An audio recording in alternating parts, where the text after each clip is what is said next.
Today's book is Quiet by Susan Cain. You may not be able to see the text here. It's really white in the background.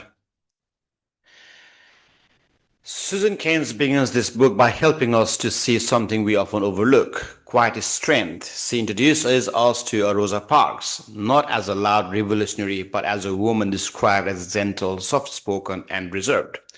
When she refused to give up her seat on a segregated bus, it wasn't impulsive, it was deliberate, calm, and steady. Her quiet dignity helped change the course of history. This sets the tone for the book. Being loud doesn't make us right, and speaking the most doesn't mean we have the best ideas. Susan Cain then takes us back in time before the 20th century. Society admired character, humility, seriousness, and inner discipline. But as the world industrialized, success began to look different. Charisma mattered, salesmanship mattered, and visibility mattered. Personality replaced the new character.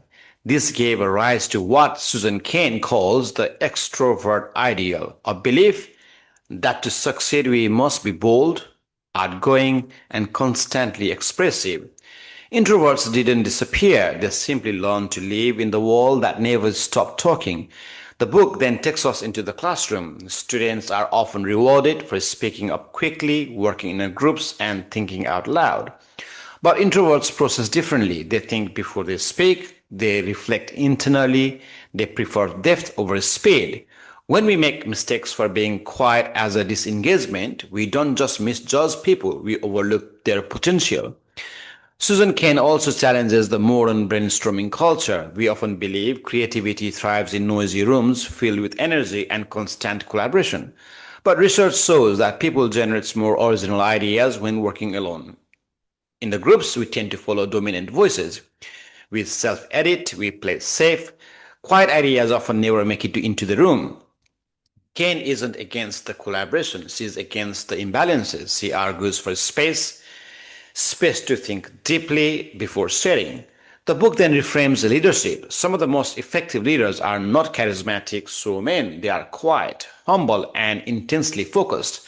Leaders like Eleanor Roosevelt, naturally shy, deeply reflective, and uncomfortable with the spotlight, yet profoundly influential. These leaders listens, they empowers others, they don't need to dominate to lead. At its heart, Quiet is a book about permission to stop taking central stage, permission to recharge alone, permission to honor your natural rhythm. Introversion is not something that needs to be fixed. That's a core idea. And that's why this book resonates. It doesn't ask you to become a louder, it asks the world to become wider. Susan Cain leaves us with a simple reminder. You don't have to shout to make an impact. You can shake the world gently by being thoughtful. Thanks for listening to Resh's book. Until next time.